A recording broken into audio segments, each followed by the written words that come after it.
Mga kaibigan, tuklasin natin kung paano mamitas ng bunga ng pili, mga kaibigan, dito po sa Sipukot, Camarines Sur, dito sa Kabikulan, mga kaibigan. At nakita nyo po, napakalaki po ng puno ng pili. Alam nyo po kung ilan na taon natin aantayin bago tayo makapagpabunga ng pili. Subalit ngayong panahon na advance na po, pwede na po yung mga grafted, napakabilis magpabunga, mga kaibigan. Hindi na kailangan maghintay ng maraming taon.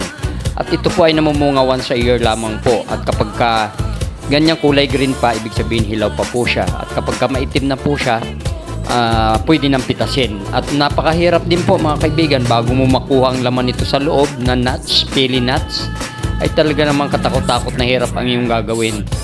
At kagaya niyan, pwede mong, yung iba inuulam po yung balat niyan, aalisin lamang po yung balat na kulay itim, and then yung nasa loob po niya na parang bulak, pwede nyo po isawsaw sa suka at tuyo o kaya with calamansi. Napakasarap na po yan sa probinsya. Alam niyo naman po ang buhay sa probinsya,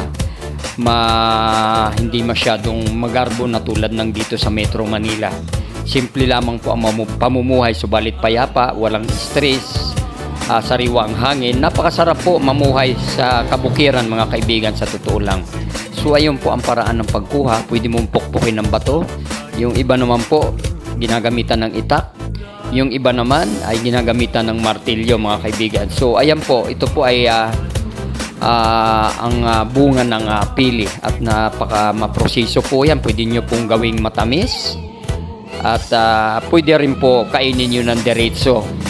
Sa laki naman ng hirap mo bago mo yan makain, dahil siyempre aakyatin mo, pwedeng akyatin, pwede rin maghintay ka ng mga nalalaglag, kasi kahit naman po bulok na sa tingin mo yung balat niyan sa labas, sa loob po maganda pa po ang laman, kasi mayroon pong shell yan, mga kaibigan, na nagpo-protect para hindi siya mapasok ng anumang hayop.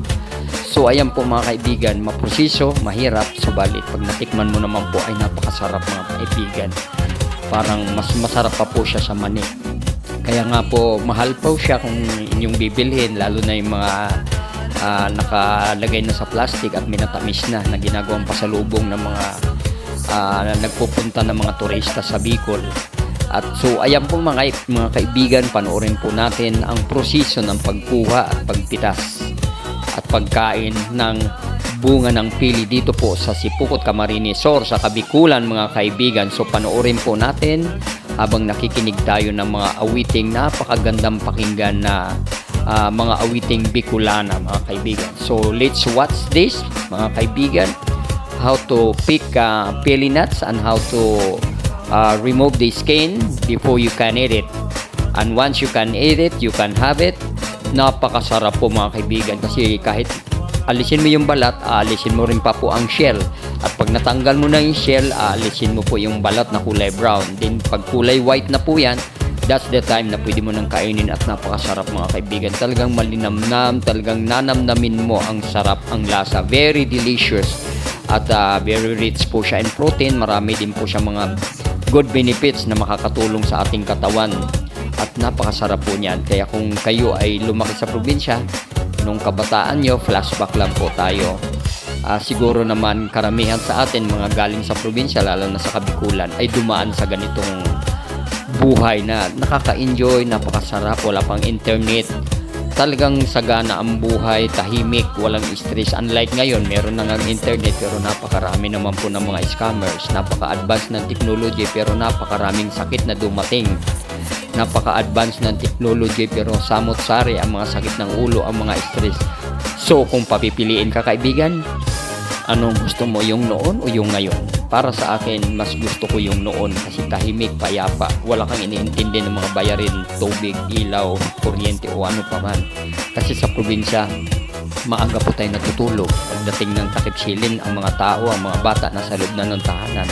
Unlike ngayon, karamihan ng mga bata hindi na natutulog, nagpupuyat dahil may mga gadget. So alin ang gugustuhin nyo, mga kaibigan? Di ba mas masarap yung buhay noon? Na healthy tayo, nakakatulog ng maayos, nakakatulog ng sapat, gumigising ng maaga, at pagising ng umaga, nasa kabukiran na nagtatanim. Di ba napakasarap, mga kaibigan? Kasi ako naranasan ko po yan dahil ako'y galing lamang po sa mahirap at isang magbubukid. So ito po mga kaibigan, panoorin po natin sa pamamagitan ng mga tugtugin ng Bicolana. Okay, maraming salamat at muli, please don't forget to subscribe, like, and share. At maraming salamat doon sa mga nagbigay ng pili, nag-allow sa atin upang mamitas at nagbigay, mga Rojas family sa Malagico, Barangay Malagico, Sipokot, Camarines Shore sa Bicol, mga kaibigan. Thank you so much from the bottom of my heart. Salamat ng marami sa Rojas family, lalo na kay Miles Rojas at kay Marilyn Rojas. Thank you at maraming salamat po.